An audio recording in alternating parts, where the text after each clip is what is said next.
වේදනාව දැනෙන්නේ කැම නිසා නෙවෙයි, දත්වල සංවේදීතාවය නිසායි. විසඳුම නව සෙන්සිටිව් එක්ස්පර්ට් by සිග්නල්. තත්පර 30න් වේදනාවට සහනයක්. නැවත මතුවීම වැළැක්වීමට උපකාරී වේ. දත්වල සංවේදීතාවය නිසා ඇතිවන වේදනාව ඔබත් පරාජය කරන්න. නව sensitive expert by signal.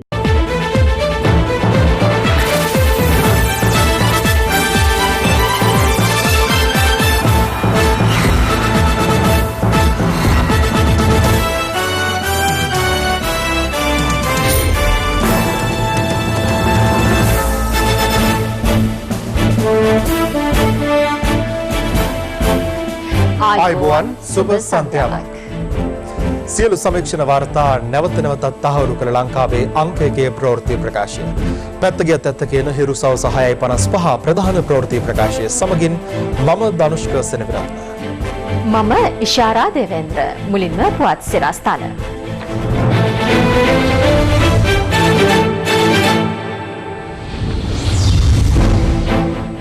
Rajitha පාටලි අර්ජුන අනුරට දේශපාලන පළගැනීම් සොයන ජනපති කොමිසමෙන් නොතීසි. හිටපු ජනපතිට නීතිය අමතක වේ. මැතිවරණ කොමිසමෙන් තහංචියක්. තවත් කොරෝනා ආසාදිතයින් 55 දෙනෙක් සුවය ලබයි. නාවික හමුදා කඳවුරු වෛරසයෙන් නිදහස්. මහනුවරදී ලොරියක් පොලිසියට කඩාවදී. වැල්ලවත්තේ අනතුරකින් තිදරුමවක් මරුට. නොනැවතු කොටිහඬ.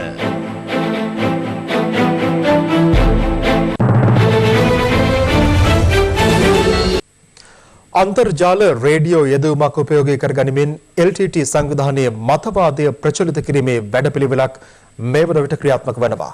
මේ ක්‍රියාත්මක වන්නේ ස්මාර්ට් ජංගම දුරකථන හරහා නිර්මාණය කළ යෙදවුම් හරහායි. දවසේ පුවත.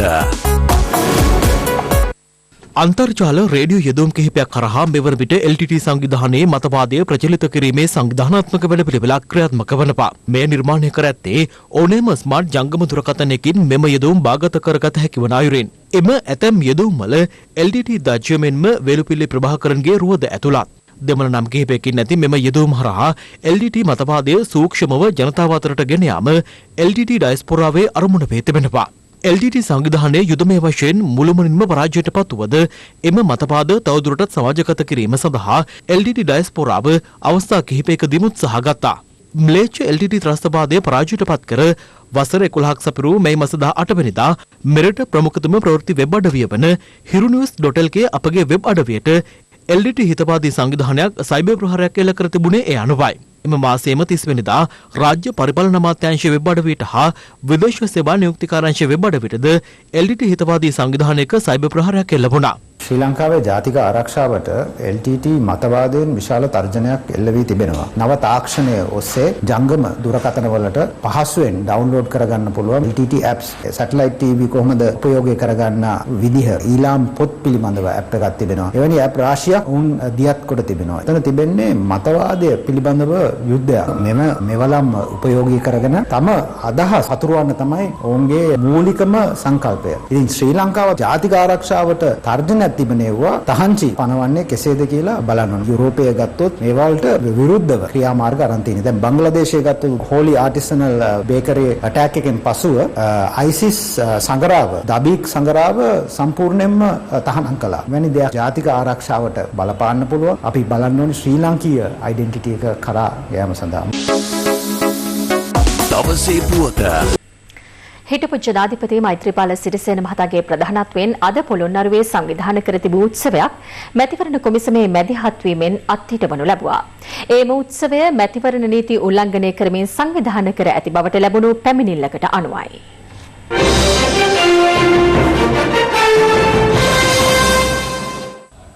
පසුගිය උසස් පෙළ විභාගයෙන් විශ්වවිද්‍යාල වරම් ලැබූ දරුදරියන් ඇගයීමේ උත්සවයක් අද පෙරවරුවේ පොළොන්නරුව පොළොතිසි බුද්ධි මණ්ඩපයේදී සංවිධානය කර තිබුණා. ඒ හිටපු ජනාධිපති මෛත්‍රීපාල සිරිසේන මහතාගේ ප්‍රධානත්වයෙන්. කෙසේ වෙතත් උත්සවයේ ආරම්භයත් සමග එම ස්ථානයට පැමිණි මැතිවරණ කොමිසමේ නිලධාරීන් අදාළ උත්සවයේ මැතිවරණ නීති උල්ලංඝනය කිරීමක් බවට දන්වා ඒ අත්හිටුවන ලෙස දැනුම් දුන්නා. ඉතා වටිනා ත්‍යාග සහ තීරණ ප්‍රදානයක් කිරීමටයි මම මේ වැඩසටහන යොදාගෙන තිබුණේ. නමුත් මේකට විරුද්ධව පැමිණිල්ලක් කරලා තිබෙනවා. මම හිතපු ජනාධිපතිවරයෙක් විදියට කිසිසේත්ම නීතියෙන් පිටස්තරව කටයුතු කරන්නේ නැහැ. ඒ සාතික දීමක්, පිළිට දීමක් මැතිවරණ නීතිය යටතේ නීති විරෝධී කියන එක එතුමන්ලා පෙන්වලා දීලා තිබෙනවා. මම තාම කනගාටු වෙනවා මේ දරුවන්ට ඇතිවෙච්ච අපහසුතාවය පිළිබඳව. මම මේ ස්ථානයෙන් පිටව යනවා. ඔබට දෙන්න තිබුණු පැයක කිසිම සහ සහතික පොතු මෙතනින් ඉවත් කරගෙන යනවා. අනතුරුව හිටපු ජනාධිපතිවරයා උත්සව භූමියෙන් පිටව ගියේ මෙලෙසින්.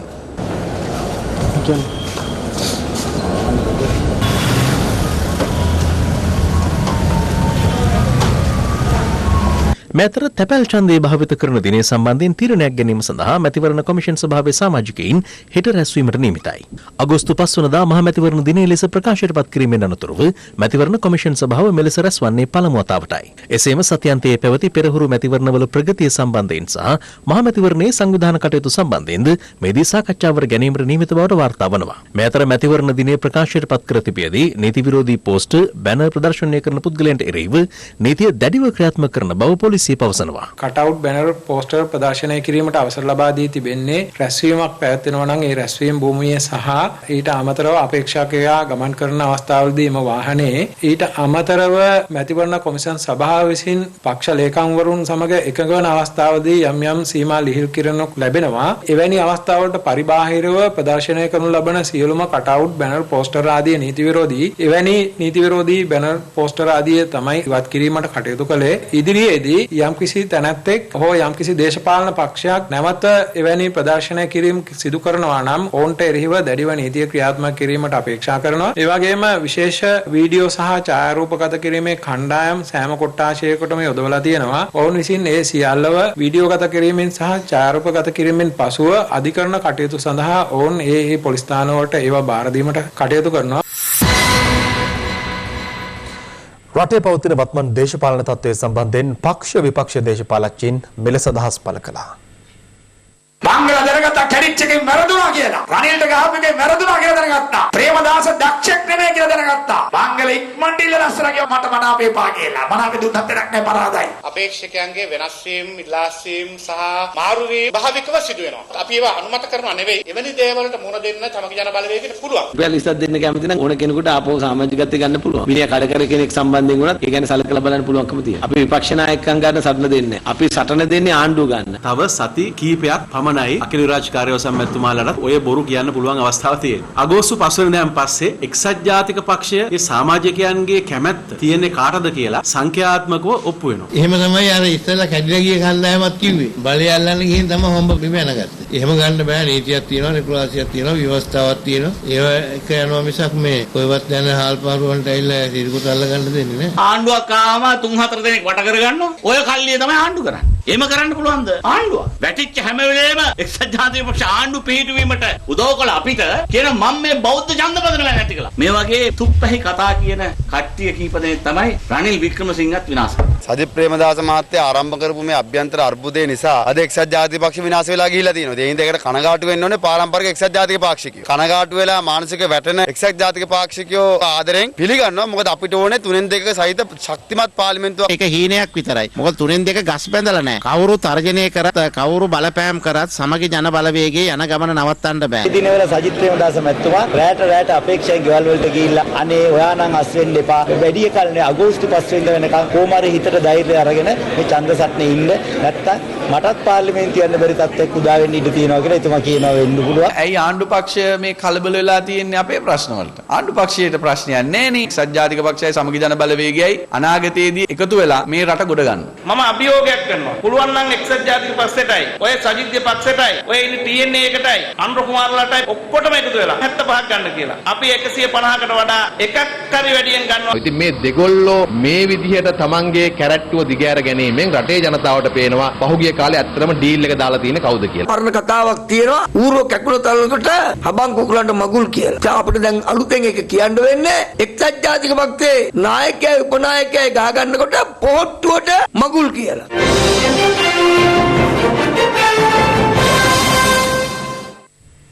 බිඳ වැටී ඇති ආර්ථිකය ගොඩ ගැනීමට රාජ්‍ය බැංකු ඍජුව දායක විය යුතු බව ජනාධිපති ගෝඨාභය රාජපක්ෂ මහතා පවසනවා. අද පැවති සාකච්ඡාවකදී ජනාධිපතිවරයා අවධාරණය කළේ ඥාතීන්ට හිතවතුන්ට හෝ තමාට උපකාර කළ අයට ණය ලබා දෙන ලෙස කිසි විටකත් තමා බැංකුවලට උපදෙස් දී නොමැති බවයි. රාජ්‍ය බැංකු ක්‍රියාකාරීත්වය සමාලෝචනය කිරීම සඳහා ජනාධිපති ලේකම් කාර්යාලයේදී අද පස්වරුවේ මෙම රැස්වීම පැවැත්වුණා.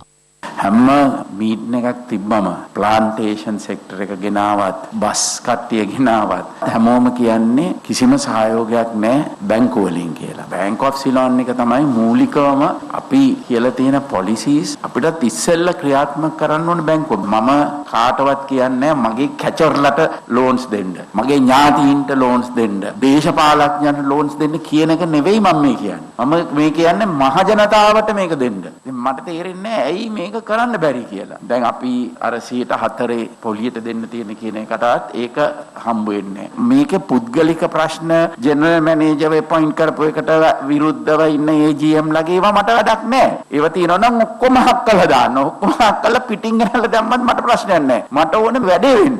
මම මේ කරන්නේ රට වෙනුවෙන්. මහ ජනතාව වෙනුවෙන්. මගේ ඥාතීන්ට සල්ලි දෙන්න කියලා නෙවෙයි. මම කියලා තියෙනවද ඔයාට කවදාවත්? මම කියන්නේ පොදුවේ තීරණයක් අරගෙන තියෙනවා. ඒකට උදව් කරන්න. වැටිච්ච ඉකොනොමික අපි මේ පරණ විදියටම ගෙනින්න බෑ. ඉදිරියට ගෙනියන්න පුළුවන් තරම් ක්‍රමවේද හොයන්න වෙනවා. හෙමින් කළා බෑ. ඔයගොල්ලෝ දන්නෝනේ. ඔයගොල්ලෝ ඉතින් බැංකර්ස්ලා මේ අද තියෙන සිටුේෂන් එක ලෝකේ කවදාකවත් ඇවිල්ලා නැහැ. ඉතින් මේ සිටුේෂන් එකෙන් එළියට එන්න අපි හැමදේනම අලුත් ක්‍රම හොයන්න වෙනවා. ඒකට කිසි උත්සාහයක් නැත්තම් බැංකුව වලින් දෙන්නේ මේක ඉස්සරහට ගෙනියන්න බෑ. සෙන්ට්‍රල් බැංක් එකත් එහෙම හිතන්න ඕන. අපේ නෝමල් බැංකුත් එහෙම හිතන්න ඕන. එහෙම හිතන්නේ නැතුව මේ ඉකොනොමිකෙන් ගොඩ ගන්න බෑ. මේ සිටුේෂන් එකෙන් ඉස්සරහට යන්න නම් ඔයගොල්ලෝ ඒ ගැන හිතන්න ඕනේ. හිතලා ඒකට කරන්න ඕනේ මේ විදියට.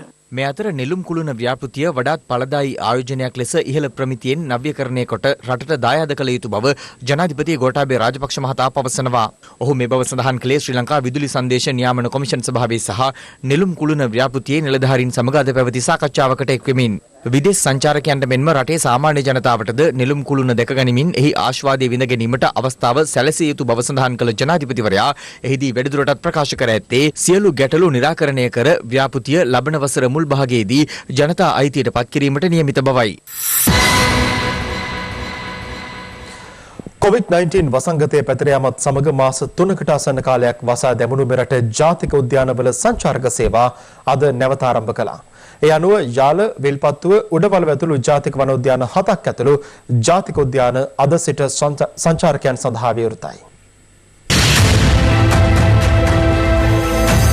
COVID-19 වසංගතය මෙරට තුළ පැතිර යාමත් සමග වනජීවී සංරක්ෂණ දෙපාර්තමේන්තුව ජාතික උද්‍යාන තුළ සංචාරක සේවා අත්හිටුවනු ලැබුවේ පසුගිය මාර්තු 15 වැනිදායි.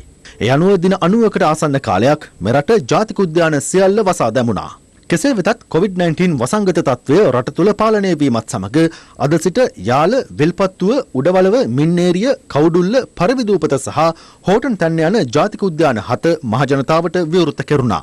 වනජීවී සංරක්ෂණ දෙපාර්තමේන්තුව සඳහන් කළේ ජාතික උද්‍යාන වසා දැමීමට පෙර වනජීවී සංචාරක නිවාස සහ කඳවුරුබිම් වෙන් කරගත් පුද්ගලයින්ට නැවත පැමිණෙන අනුපිළිවෙල අනුව අමතර ගාස්තුවකින් තොරව එම වෙන් කර ගැනීම සිදු කළ හැකි බවයි.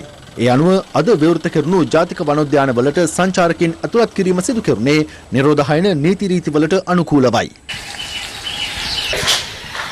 අපි මාස ගාණක් ගෙදරටලා ඉඳලා ඒක මේක නැවත අපිට ලැබීම ගැන අපි බොහොම සන්තෝෂයි. කොරෝනා වලින් පස්සේ ට්‍රිප් එකක් විදිහට එළියට එන පළවෙනි එක ඇත්තටම හොඳයි හැම අතින්ම. අපි මාස ගාණක් ක්වොරන්ටයින් වෙලා අපි බොහොම නොවිසිලිමත් වෙලා හිටියේ. ඒ අවස්ථාවට උදා වුණා. මාස 3-4ක් අපිට රස්සා නැතුව හිටියේ. දැන් ඉතින් ඉස්සරහට ඒ විදේශිකයෝ. සෆාරි ජීප්‍රතයක ගමන් කළ හැකි පුද්ගලයන් සංඛ්‍යාවද 5 දෙනෙකුට සීමා කරන ලෙස වනජීවී සංරක්ෂණ දෙපාර්තමේන්තුව මගින් උපදෙස් ලබා දී තිබුණා.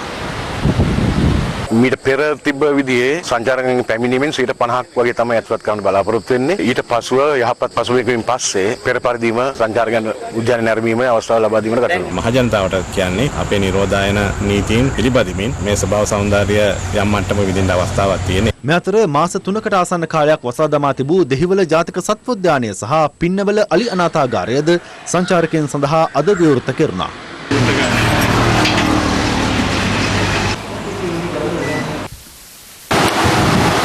මේ අතර මෙවර උසස් පෙළ විභාගයේ පැවැත්වෙන දිනය යලි කල් දැමීම පිළිබඳ නැවත සලකා බැලීමට සිය අවධානය යොමු ඇතැයි අධ්‍යාපන අමාත්‍ය ඩලස් අලහප්පෙරුම මහතා පවසනවා.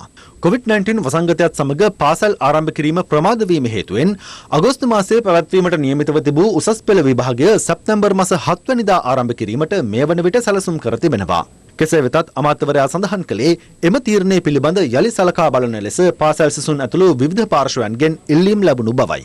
දාද උදේ මට එද්දි කතා කරා. මේ දරුවෝ ආනන්ද විද්‍යාලේ දරුවෝ කණ්ඩායම. පළවෙනි වතාවට උසස් පෙළ කරන දරුවෝ කණ්ඩායම. උසස් පෙළ විභාගයට දීලා තියෙන දිනේ සැප්තැම්බර් 7. අපිට කල්මදි. බැරිද සර් මේක වෙනස් කරන්න? තව අඩු ගන්න සති 3ක් විතර අපිට දෙන්න බැරිද? අපි කාගෙත් මේක ඉල්ලීමක්. සර්ගේ Facebook එකටත් මේ පරිණිවිඩ දාලා තියෙනවා කියලා කිව්වා. මම වාහන නැගලා ඉස්සෙල්ලම කිව්වේ අධ්‍යාපන ලේකම්තුමාට කතා කරලා කරුණා කරලා මේ ගැන බලලා දරුවන්ට ඇත්තටම කල්මදිද වෙලාව මදිද ආවරණය කරන්න කියන එක මට දින 4ක් 5ක් ඇතුළත දෙන්න කියලා. දරුවෝ කියනවා නම් අපි තීන්දුවක් ගන්න ගෝඨාභය ජනාධිපතිතුමා මහින්ද අගමැතිතුමා දරුවන්ට අදාළ ඕනම කාරණයකදී දරුවන්ගේ පැත්තෙන් හිතලා මිසක්කා දේශපාලකයෙකුගේ පැත්තෙන් හිතලවත් නිලධාරීන්ගේ පැත්තෙන් හිතලවත් නෙමෙයි. මේ අතර අද මධ්‍යහන 12 සිට බලපැවැත්වෙන පරිදි කටුනායක බණ්ඩාරනායක ජාත්‍යන්තර ගුවන්තොටුපොළේ පිටවීමේ පර්යන්තය මහජනතාව සඳහා විවෘත කිරීමට ගුවන්තොටුපොළ බලධාරීන් පියවරගෙන තිබෙනවා. ඒ අනුව ගුවන් ගමන් සඳහා එක්වන එක් මගියෙකුට අමුත්තන් 30 දෙනෙකු එම පර්යන්තය වෙත රැගෙන යා හැකියි.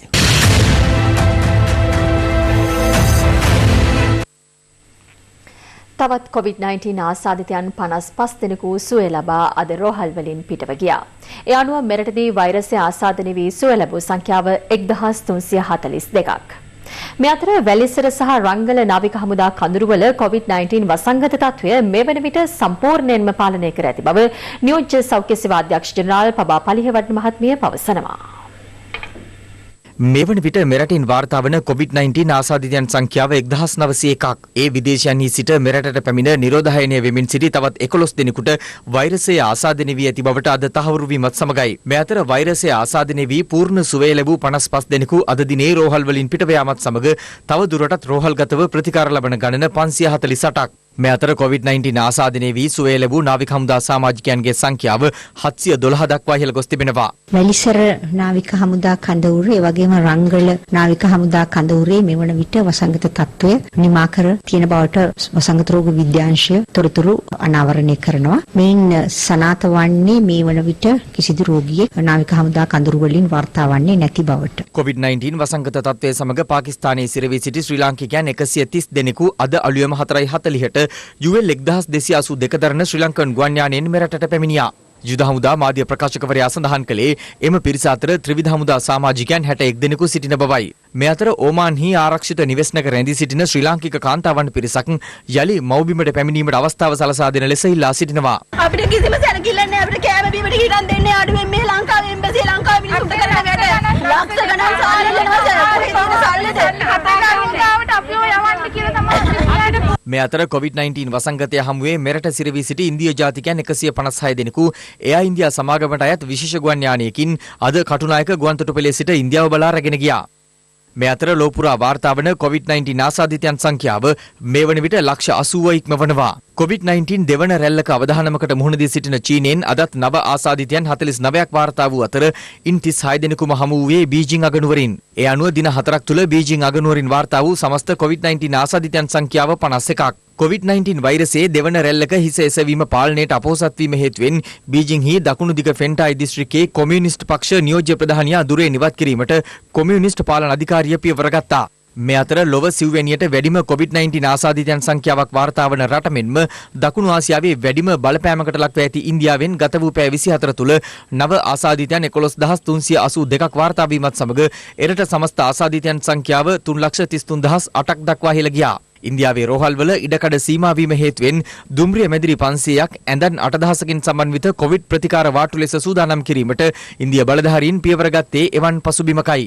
මේ අතර වයස අවුරුදු 100ක මවගේ විශ්‍රාම වැටුප ලබා දීම බැංකු නිලධාරීන් විසින් ප්‍රතික්ෂේප කිරීම හේතුවෙන් මවද සමග ඇය නිදා සිටින ඇඳ අනන්‍යතාවය ඔප්පු කිරීම සඳහා බැංකුව වෙත ඇදගෙන යාමට ඇගේ වැඩිමහල් දියණිය කටයුතු කළ මේ පුවත ඉන්දියාවේ ඔඩිෂා ප්‍රාන්තයෙන් වාර්තා වුණා.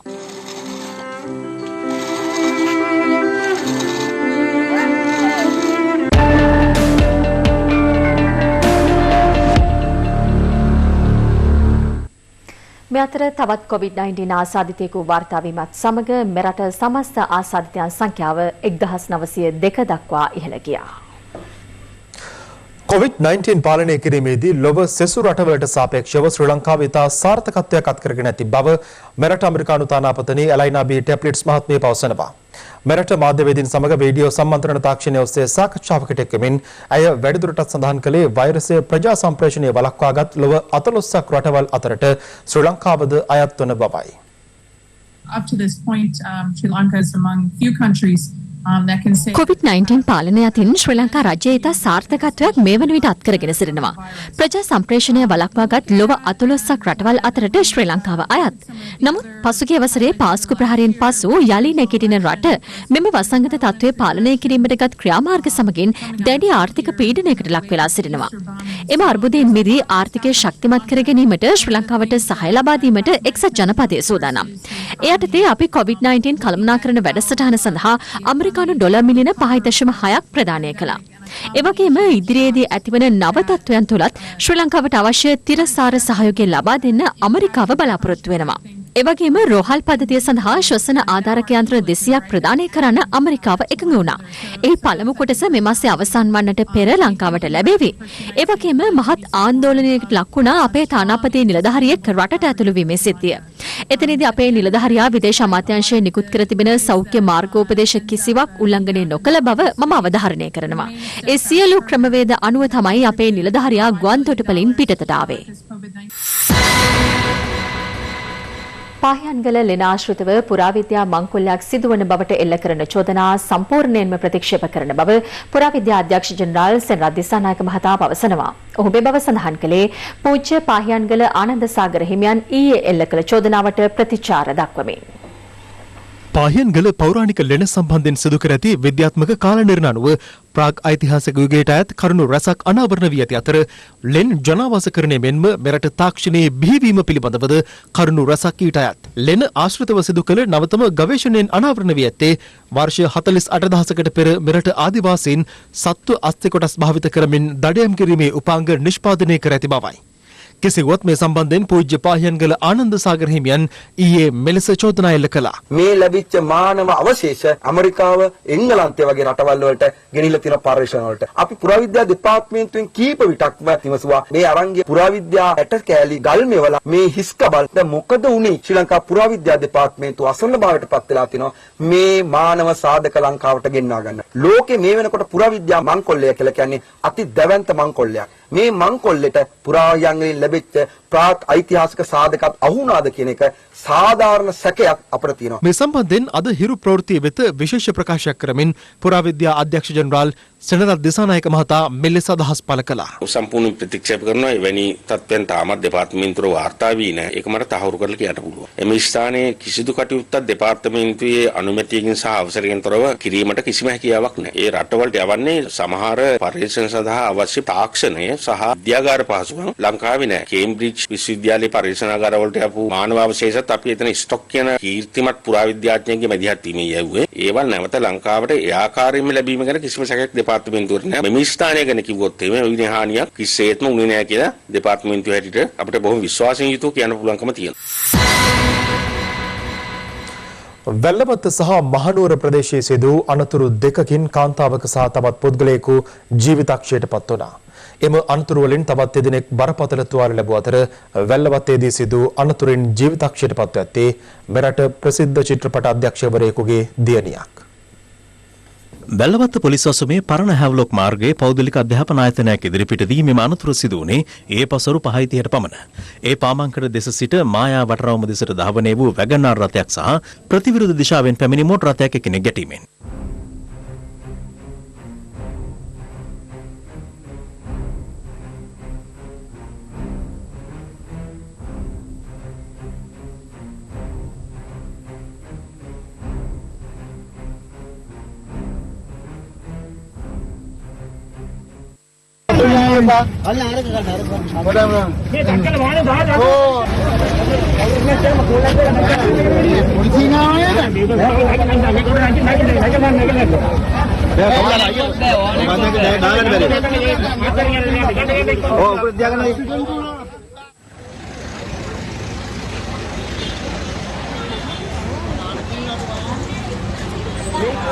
අනතුරින් ජීවිතක්ෂයට පත්වනේ වැගන්නා රථයේ ගමන්ගත් පිළියන්දල ගොරකපිටිය ප්‍රදේශයේ පදිංචි 41 හැවිරිදි තිදරුමවක්. වීණාවී මාපිටිගම නම් ඇය ප්‍රසිද්ධ චිත්‍රපට අධ්‍යක්ෂවරයෙකු වන චන්ද්‍රරත්න මාපිටිගම මහතාගේ වැඩිමහල් දියණියයි. ඉතින් අර රියදුරු අසුනට ඉදිරිපස්ස අසුනේ කැත්තේ එයාගේ ඉන්න පැත්ත තමයි වැදුනේ. හිතා ගන්න බෑ මෙච්චර වේගෙන් මේ වගේ පාරක යන්න පුළුවන්ද කියලා. හයිවේ එක යන විදිහට කාර් එක ඇවිල්ලා තියෙන්නේ. දරුවන් තුන්දෙනාට ඒ අම්මාව අපව දෙන්න පුළුවන් දියා. හෙට දවසේ ඉඳලා ඒ දරුවන්ගේ ජීවිතය ගැන හිතන එක හිතා ගන්න බැරි අභියෝගයක්.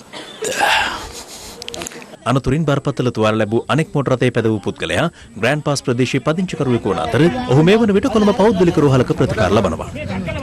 මේ අතර කටුබස්තොට සිට පේරාතිරිය දක්වා 10 යාතකයක් ප්‍රවාහනය කරමින් සිරි ලොර් රථයක් අදාළ වීම 4ට පමණ මාර්ගයෙන් ඉවතට පැන මානුවර මුලස්ථාන පොලිස් භූමියට කඩා වැටීමෙන් සිදු වූ අනතුරකින් ලොර් රථයේ රේදුරු ජීවිතක්ෂයට පත්ව ලොර් රථයේ සහායකයා බරපතල තුවාල ලැබුවා. සුන්බුන් අතර සිරවී සිටි ලොරියේ රේදුරා සහ සහායකයා පිටතට ගැනීමට පොලිස් නිලධාරීන්ට පැයකට වැඩි කාලයක් දැඩි වෙහෙසක් දැරීමට සිදු වුණා. ඒ වන විටත් රේදුරා මිය ගොස් සිටි අතර බරපතල තුවාල ලබා සිටි ලොර් රථයේ සහායකයා ඇතුළත් කෙරුණේ මහනුවර ශික්ෂණ රෝහලටයි. සිද්ධියෙන් ජීවිතක්ෂයට පත් වූ ලොර් රථයේ රේදුරා කටුගස්තොට සෙරරත්වල ප්‍රදේශයේ පදිංචි 53 හැවිරිදි පුද්ගලයෙක්. අනතුරට හේතුව මෙතෙක් කණාවරණ වී නොමැති අතර රේදුරාට නිින්ද ගියේද නැත්නම් තිරිංග ක්‍රියාත්මක වීමේ දෝෂයක් යන පිළිබඳ පොලිස් පරීක්ෂණ ක්‍රියාත්මකයි. ඉදිරියේදී පැවැත්වෙන මැතිවරණවලදී 25% කාන්තා මන්ත්‍රී නියෝජනයක් මෙන්ම 25% අපේක්ෂකත්ව අවස්ථාවක් මෙරට තාරුණ්‍යයට ලබා දීමට අනිවාර්යෙන්ම කටයුතු කරන බව සමගි ජන බලවේගයේ නායක සජිත් ප්‍රේමදාස මහතා පවසනවා. ඔහු මේ බව කියා සිටියේ එම පක්ෂයේ තරුණ බලවේගයේ පිහිටවීමේ අවස්ථාවට අද සිය පක්ෂ මූලස්ථානයේදී එක් වෙමින්. සමගි ජන බලවේගයේ තරුණ ව්‍යාපාරය වන සමගි තරුණ බලවේගයේ එළිදැක්වීම එම පක්ෂ නායක සජිත් ප්‍රේමදාස මහතාගේ ප්‍රධානත්වයෙන් අද පස්වරුවේ පැවැත්වුණා. මේ තරුණ ව්‍යාපාරය හුදෙක් දේශපාලඥයින් දේශපාලන පක්ෂ පෝෂණය කිරීමේ වගකීම ක්‍රියාත්මක කරන බලවේගයක් නොවේ. මේ සමගි තරුණ බලවේගය අධිෂ්ඨාන කරගෙන සිටිනවා ඉදිරියේ පැවැත්වෙන මැතිවරණවලදී 25%ක කාන්තා අනිවාර්ය මන්ත්‍රී නියෝජනත්වයක් රැකගන්න අතරතුර අපි 25%ක අපේක්ෂකත්ව අවස්ථාවක් අපේ රටේ තාරුණ්‍යයට ලබා දෙන්නට අපි අනිවාර්යෙන්ම කටයුතු කරනවා පමණක් නෙවෙයි ජනතා ආශිර්වාදයෙන් බලය ලබා දුන් අවස්ථාවේදී එය රටේ නීතියක් බවට පත් කරනවාමයි කියන එක මේ අවස්ථාවේ අපි සඳහන් කරන්නට කැමතියි. කාලය එළඹිලා තිබෙනවා තමන්ට පෙර රට යන ප්‍රතිපත්තිය ක්‍රියාවට නංවන්න. සමගි තරුණ බලවේගයේ දසලක්ෂයක් තරුණ තරුණියන් ඒ භාරදූර කාර්යය ඉෂ්ට කරන්නට ලෑස්ති. මේ අතර සිරිකොත පක්ෂ මූලස්ථානයේ පැවති විශේෂ තරුණ හමුවකදී එක්සත් ජාතික පක්ෂ නායක රනිල් වික්‍රමසිංහ මහතා මෙලෙස අදහස් පළ කළා. අද ගෝලීය ආර්ථික අර්බුදයකට මුහුණ දීලා තියෙනවා. හැම තැනම ලෝකේ මිනිස්සු gedara ඉන්න නිසා ආර්ථික වැඩ කටයුතු සිදු වෙන්නේ නැහැ. වෙළඳපොළ ක්‍රියාත්මක වෙන්නේ නැහැ. අපිට බලපාලා තියෙනවා. අපේ ආර්ථිකේ නව පණක් දෙන වැඩසටහනක් ගෙනෙන්න තියෙනවා. ඒ වැඩසටහනේ පළවෙනි කොටස වෙන්න ඕනේ අපේ තියෙන ව්‍යාපාර ආරක්ෂා කළ රැකියා කරපු අයට යම්කිසි ජීවන මාර්ගයක් හොයලා දෙන්න. දැනට කෙටි කාලින මුදල් අරගෙන 2021න් පස්සේ ගොඩ එන්න පුළුවන් කියලා විශ්වාසය ඇති කරගෙන තමයි යන්න තියෙන්නේ. මේක අපි කරා 2001 ආර්ථිකය කඩා වැටුනේ නැද්ද? 2015 ණය බර තිබුණේ නැද්ද? 2019 පාස්කුවිදා බෝම්බෙන් පස්සේ. අනේ ඒවයි මේ අභියෝගයට අපි මුහුණ දෙන්න ලෑස්ති. එතනින් තමයි මේ තරුණ පරපුරේ අනාගතය ආරක්ෂා වෙන්නේ. ඔබතුමා සජිත් ප්‍රේමදාස මැතිතුමාට සන්දානයක් හදන්න එන්න කිව්වම මේ මිනිස්සයා මෝඩයෙක් වගේ අලුත් පක්ෂයක් හැදුවා. ඇයි ඔබතුමා මෙච්චර කල් මේ වගේ මිනිස්සෙක් පක්ෂයෙන් එලවලා දාන්න නැතුව ආරක්ෂා කළේ? හැම එක්කෙනාම අපි තියාගෙන වැඩ කළා. තරුණයාට අනාගතයක් දෙන්න මට උවමනා වුණා. ඒත් මේ එක්සත් ජාතික පක්ෂය ඇතුලේ අපි දන්නවා ප්‍රේමදාස ජනාධිපති වෙන්නේ නැහැ වෙන එක පක්ෂයෙන් ආවත්. මේ පක්ෂයෙන් තුලින් තමයි යන්න තියෙන්නේ. අපි සන්දාන ගත කරලා වැඩ කරනවා, පක්ෂ ගත කරලා වැඩ කරන්නේ නැහැ. ඒ නිසා දැන් අපි එනවා එක්සත් ජාතික පක්ෂය ඇටියට මුස්ලිම් නායකයොත් දෙමළ නායකයොත් එක්සත් ජාතික පක්ෂය. සිංහලයත් එක්සත් ජාතික පක්ෂය. ශ්‍රී ලාංකේය අනන්‍යතාවය, ආගමික නිදහස, බුද්ධ ආගමේ ප්‍රමුඛ ස්ථානය ඒවා පිළි අරගෙන යන්න එකම පක්ෂය එක්සත් ජාතික පක්ෂය පමණයි. හිටපු පාර්ලිමේන්තු මන්ත්‍රීවරුන් වඩ රාජිත සේනාරත්න පාටලී චම්පික රණවක අර්ජුන රණතුංග සහ අනුර කුමාර දිසානායකට දේශපාලන පරිගැනීම් පිළිබඳ සොයන ජනපති කොමිසම හමුවේ පෙනී සිටින ලෙසට අද නොතීසි නිකුත් කෙරුණා. ඒ අවන්ගාඩ් සමාගමේ සභාපති නිශංක සේනාධිපති මහතාගෙන් අද සිදු කළ සාක්ෂි විමසීමේදී සඳහන් වූ කරුණු පදනම් කර ගනිමින් 2015-2019 අතර කාලය තුල දේශපාලන පළගැනීමකට ලක්වන පිළිබඳ සොයා බලන ජනාධිපති කොමිසම හමුවේ ඇවන්ගාඩ් මැරිටයිම් ආයතනයේ සභාපති නිශ්ශංක සේනාධිපති මහතා අද සාක්ෂි ලබා දීම සඳහා පැමිණියේ 5 වන දිනටයි. යහපාලන ආණ්ඩුවට පෙර එක්සත් ජාතික පක්ෂය විපක්ෂයේ සිටින අවස්ථාවේදී එවක විපක්ෂ නියෝජනය කළ මන්ත්‍රීවරුන් රැසක් සිය ඇවන්ගාඩ් සමාගමේ ඇති රැකියා අවස්ථාවන් තම පිරිස්වලට ලබා දෙන්නයි ඉල්ලා සිටි බවත් ඊට අදාළව එම පිරිස්වලට රැකියා ලබා දුන් බවත් සාක්ෂිකරු කොමිසමට පැවසුවා. ඇවන්ගාඩ් සමාගමට අයත් MV මහනුවර නෞකාව අත්අඩංගුවට ගැනීමෙන් පසුවත් රැකියා අවස්ථා ඉල්ලා තමාට ලිපි රැසක් ඉදිරිපත් වූ බවත් ඒ අනුව ලක්ෂ්මන් කිරියල්ල, ගාමිණී ජයවික්‍රම පෙරේරා, චම්පිකා ප්‍රේමදාස, වජිර අබේවර්ධන, රාජිත සේනාරත්න යන දේශපාලකයන් සහ අග්‍රාමාත්‍ය කාර්යාලය මෙන්ම කතානායක කාර්යාලයෙන්ද සිය සමාගමේ රැකියා අවස්ථාවන් ඉල්ලා තමන්ට ලැබුණු ලිපි ඔහු ජනාධිපති කොමිසමට ඉදිරිපත් කළා. සේනාධිපති මහතා කොමිසමට ප්‍රකාශ කළේ ඇවන්ගාඩ් සමාගමට පෙර මුහුදු ආරක්ෂණ සේවා ලබා දුන් ශ්‍රී ලංකා නාවික හමුදාව 2009 සිට 2012 වසර දක්වා එම සේවාවලින් රුපියල් බිලියන 1.8ක් උත්පාදනය කර තිබූ බවයි. කෙසේ වෙතත් 2012 වසරේ සිට 2015 දක්වා වූ කාල සීමාව තුළ අදාළ මුහුදු ආරක්ෂණ සේවා ඇවන්ගාඩ් සමාගම යටතේ සිදු කිරීමෙන් රුපියල් බිලියන 11.4ක් උපයා ගැනීමට හැකි වූ බවත් එම මුදලින් රුපියල් බිලියන 4ක් රජය ඇතුළු අනුබද්ධ ආයතනවලට ගෙවා ඇති බවත් ඔහු කොමිසමට ප්‍රකාශ කළා.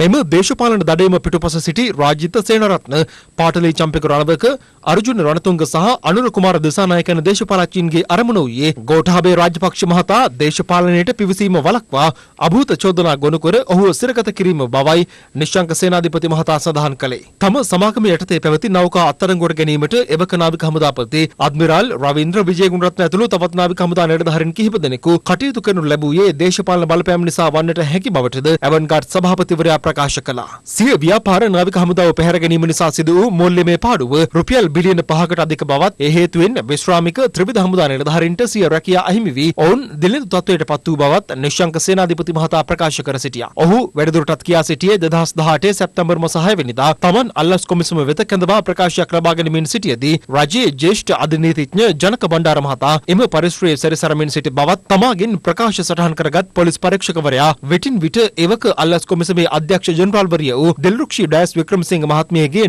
නිල කාමරයට ගොස් නැවත පැමිණ තමාගෙන් ප්‍රකාශ සටහන් කරගත් බවයි. එදිනම තමන්ව අත්අඩංගුවටගෙන කොළඹ ප්‍රධාන මහේස්ත්‍රාත් ගිහාන් පිලපිටිය මහතාගේ නිල නිවසට රැගෙන ගිය අතර පසුව දිල්රුක්ෂි ඩයස් වික්‍රමසිංහ මහත්මිය සහ රජයේ ජ්‍යෙෂ්ඨ අධිනීතිඥ ජනක බණ්ඩාර මහතා මහේස්ත්‍රාත්වරයා ඉදිරියේ he is a big mora යනුවෙන් ප්‍රකාශ කර තමාට ඇප ලබා දීමට විරුද්ධ බව ප්‍රකාශ කළ බව සේනාධිපති මහතා කොමිසම හමුවේ සඳහන් කළා. එසේ සිදු වුවද මහේස්ත්‍රාත්වරයා විසින් තමාට ඇප නියම කළ බව සාක්ෂිකරු පැවසුවා. ඉන්පසුවත් ගෝඨාභය රාජපක්ෂ මහතාව අත්අඩංගුවට ගැනීම සඳහා විමර්ශන සිදු කෙරුණු බව ඔහු ප්‍රකාශ කළා. නිශ්ශංක සේනාධිපති මහතා සිය සාක්ෂියේදී වැඩිදුරටත් සඳහන් කළේ මෙහිදී රජයේ ජ්‍යෙෂ්ඨ අධිනීතිඥ ජනක බණ්ඩාර මහතා යම් අරමුණක් මුදුන් පමුණවා ගැනීම සඳහා දේශ සහගතව කටයුතු කරනු ලැබූ බවට තමාට හැඟී ගිය බවයි. ඉදිරිපත් වූ කරුණු සලකා බැලූ ජනාධිපති කොමිසම නියෝග කළේ මෙම නීති කෘත්‍ය සම්බන්ධයෙන් දේශ සහගතව ක්‍රියා කළ බව පැවසෙන පිරිසට නොතීසි නිකුත් කිරීමටයි. ඒ අනුව රාජිත සේනාරත්න, පාටලී චම්පික රණවක, අර්ජුන රණතුංග සහ ජනතා විමුක්ති පෙරමුණේ නායක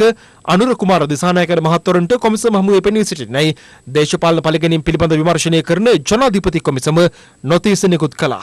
මීට අමතරව හිටපු නාවික හමුදාපති අද්මිරාල් රවීන්ද්‍ර විජේගුණරත්න ඇතුළු නාවික හමුදා නිලධාරීන් පිරිසක්, අපරාධ පරීක්ෂණ දෙපාර්තමේන්තුවේ හිටපු අධ්‍යක්ෂ ශානි අබේසේකර සහ එම දෙපාර්තමේන්තුවේ නිලධාරීන් පිරිසක්, අල්ලස් කොමිසමේ හිටපු අධ්‍යක්ෂ ජනරාල් ජනාධිපති නීතිඥ දිල්රුක්ෂි ඩයස් වික්‍රමසිංහ, නීතිපති දෙපාර්තමේන්තුවේ ජනාධිපති නීතිඥ වසන්ත නවරත්න බණ්ඩාර සහ ජනක බණ්ඩාර ඇතුළු පිරිසට ඉදිරි දිනකදී කොමිසම හමුවේ පෙනී සිටින ලෙසටද නොතීසි නිකුත් කෙරුණා. මේ අතර මෙම සිද්ධියේ සාක්ෂිකරුවන් ලෙස හිටපු සොලිසිටර් ජෙනරාල් සුහද ගම්ලත්, හිටපු අමාත්‍ය විජේදාස රාජපක්ෂ මහත්වරුන්ටද ඉදිරි දිනකදී කොමිසම හමුවේ පෙනී සිටින ලෙසට දන්වමින් සිතාසි නිකුත් කිරීමට ජනාධිපති කොමිසම පියවර ගත්තා. රාජිත සේනාරත්න විසින් එම නැව් සමාගමේ 40%ක් අයිති චීන දායකයාට උපදෙස් දීලා තියෙනවා නීති විරෝධී ලෙස කටයුතු කරන්න කියලා. නිරීක්ෂණ නිලධාරීන් නොදයන්නත්, වෙසල් මොනිටරින් සිස්ටම් කියන එකක් නොකරන්නත් සහ මොහොතේ ඉඳලා නීති විරෝධී ලෙස නැව් වලට මාළු පටවන්නත් මගේ ආරක්ෂක නිලධාරීන්ගේ කටඋත්තරත් ඒ වීඩියෝ පටයත් 17 වෙනිදා උදේ ඉදිරිපත් කරනවා. ඒ කාලය තුලදී අපේ ලංකාවේ ප්‍රධාන නැව් සමාගම් දෙකක් නීති විරෝධී කටයුතු කරා. අදටත් එක නැව් සමාගමක ඒකේ නම ඉන්ටර් ඕෂන් කියන කම්පැනි එක වෙපන්ස් 11ක් නැහැ. ඒ වෙපන්ස් 11 මේලා තියෙන්නේ මම දන්නේ ඊට ත්‍රස්තවාදීන් නැතේ. මේගොල්ලෝ ඒකට බොරු ලියුම් දීලා මේකේ යට ගහලා තියෙනවා. ඒම සමාගමේ ප්‍රධානියාට UNP එකේ බොහොම බලගත් දේශපාලන සම්බන්ධතාවයක් තියෙනවා. ඒක කිව්වම කලබල වෙයි කට්ටිය. තවත් සමාගමක් තියෙන ඒක රාජ්‍ය ආරක්ෂක මහත්මිය IT අවියවුද මූදේ පොරෙන් පටවලා ඒගොල්ලන්ට වෝනින් කරලා නවත්තපු ලොකු කම්පැනියක්. ඒකට ෆයිසර් මුස්තාෆා කියන ඇමතිවරයා දෙන පෞද්ගලික සම්බන්ධයි. මගේ ගාවට ඇවිල්ලා මගේ වැඳලා සමායිල්ලුවා මේක එලිදරව් කරන්න බෑ කියලා. මම එලිදරව් කරා. නමුත් ඔහු ඒ වෙලේ හිටපු බලවත් ඇමතිවරයෙක් ඒ ඔක්කොම යට ගහගත්තා. හැබැයි මේ ආණ්ඩුවෙන් අදින්න ඕනේ අනිවාර්යයෙන්. මම ඒ ටික ලියන්න.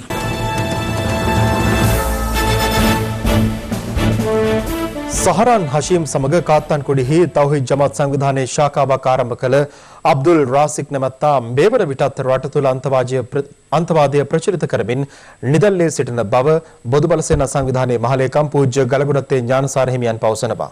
ඒ පාස්කු ප්‍රහාරය පිළිබඳ විමර්ශනය කරන ජනාධිපති කොමිසම හමුවේ දෙවැනි දිනටත් සාක්ෂි ලබා දෙමින් උන්වහන්සේ එහිදී වැඩිදුරටත් සඳහන් කළේ මෙරට තුළ ඉස්ලාම් අන්තවාදය ව්‍යාප්ත කිරීමට මැද පෙරදිග ආධාර ලබා ගැනීමට හිටපු අමාත්‍යවරයෙකුද සහාය ලබා දී තිබූ බවයි. පූජ්‍ය ගලගොඩත්තේ ඥානසාර හිමියන් කොමිසම හමුවේ සාක්ෂි ලබා දීම සඳහාද පැමිණියේ දෙවන දිනටයි. මෙරට මුස්ලිම් වියතුන් සිටින ජමයතුල් උලමා සංවිධානයේ වැඩි පිරිසක් තමන් මීට පෙර කොමිසමට හෙළි කළ ප්‍රධාන අන්තවාදී මත 4 අනුගමනය කර ඇති බව උන්වහන්සේ කරුණු සහිතව කොමිසම හමුවේ පෙන්වා දුන්නා. මෙරට තුළ අන්තවාදී මත පැතිරීම සඳහා මැද පෙරදිග සහාය ලබා ගැනීමට එවක හිටපු අමාත්‍යවරයෙකු දේශපාලනමය ලෙස සහාය වී ඇතයිද උන්වහන්සේ කොමිසමට අනාවරණ කළා. එහිදී කොමිසම විමසුවේ අදාළ හිටපු අමාත්‍යවරයා කවුරුන්ද යන්නයි. නම කියන්න පුළුවන්. ආයෙ තරන් හිරේදායිද දන්නේ. ඔහු තමයි විල්පත්තු කපන එකටත් වග කියන්න ඕනේ. ලෙස පිළිතුරු දුන් ඥානසාර හිමි අදාළ නම ලිඛිතව කොමිසමට ඉදිරිපත් කළා. තෞහිද් ජමාත් සංවිධානයේ සම්බන්ධයෙන් කොමිසම විමසූ අවස්ථාවේ ඥානසාර හිමියන් සඳහන් කළේ මෙරට තෞහිද් ජමාත් සංවිධානයේ ලේකම් අබ්දුල් රාසික් අන්තවාදී මත දරන්නෙකු බව පෙනී යන බවයි. එමෙන්ම අබ්දුල් රාසික් යනු සහරන් හෂීම් සමග ශ්‍රී ලංකා තෞහිද් ජමාත් සංවිධානයේ කාත්තාන්කුඩි ශාඛාව ආරම්භ කළ පුද්ගලයා බවද උන්වහන්සේ කොමිසමට පෙන්වා දුන්නා.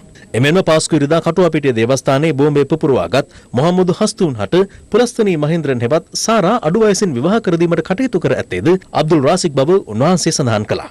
එසේම කුඩා දරියන් විවාහ කර දීම සම්බන්ධයෙන් වූ මුස්ලිම් නීතිය සංශෝධනයට රජයේගත් තීරණයකට එරෙහිව අබ්දුල් රාසික් මාලිගාවත්ත ප්‍රදේශයේ පැවැත් වූ උද්ඝෝෂණයකදී පටිගත කළ වීඩියෝ පටයක්ද ඥානසාර හිමියන් කොමිසමට ඉදිරිපත් කළ අතර අදාළ වීඩියෝ පටයේදී වාදනය කෙරුණා.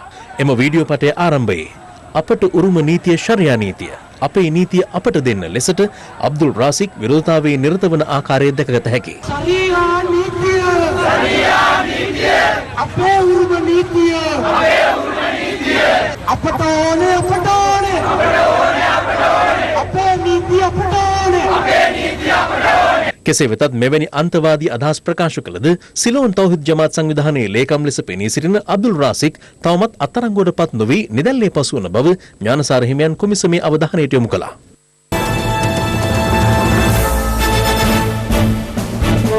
දැන් තවත් දේශීය පුවත් කීපයක් සමගින් රටවටා හිරු. රටවටා හිරු. කොළඹ ජාතික රෝහලේ 79 ලක්ෂයේ මුදල් කොල්ලේ වැළැක්වූ බම්බලපිටිය ප්‍රදේශයේදී රිය අනතුරකට ලක්ව ජීවිතක්ෂයට පත් ආධුනික බුද්ධාංශ නිලධාරී සිතුම් යමාල් අල්හා පෙරම පොලිස් කොස්තාපල් තනතුරේ ස්ථිර කර පොලිස් සැරයන් තනතුරට උසස් කිරීමට වැඩබලන පොලිස්පතිවරයා විසින් පියවරගෙන තිබෙනවා. පොලිස් සැරයන් සිතුම් යමාල්ගේ දේහය වැලිකන්ද ගිරිදමන ප්‍රදේශයේ පිහිටි ඔහුගේ නිවසේ තැන්පත් කර ඇති අතර දේහය පිළිබඳ අවසන් කටයුතු ලබන බදාදා සිදු කිරීමට නියමිතයි.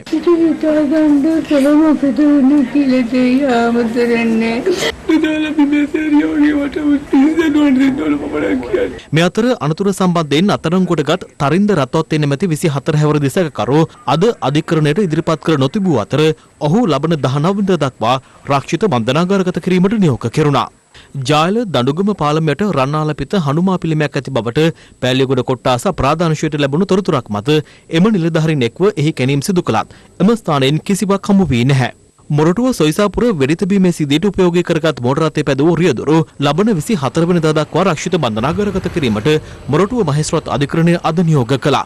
පොළොන්නරුව වැලිකන්ද නෙළුම්ම ප්‍රදේශයේ කපුටන් විශාල වශයෙන් මිය යාමේ සිද්ධියක් වාර්තා වන අතර මේට හේතුවක් අනාවරණ වන්නේ නැහැ. හිරු සවස 6:55 ප්‍රධාන ප්‍රවෘත්ති ප්‍රකාශයෙන් නිමවට පත්වනවා. පැත්ත නොගත් ඇත්ත දැනගැනීමේ අයිතිය තවදුරටත් තහවුරු කරගන්නට ඔබේ ජංගම දුරකථන ජාලය අනුව තිරේ දිසුන පරිදි හිරු ප්‍රවෘත්ති SMS සේවාව සක්‍රිය කරගන්න. ජලිත තමයි රාත්‍රී 9:55ට. ආයිබෝවන්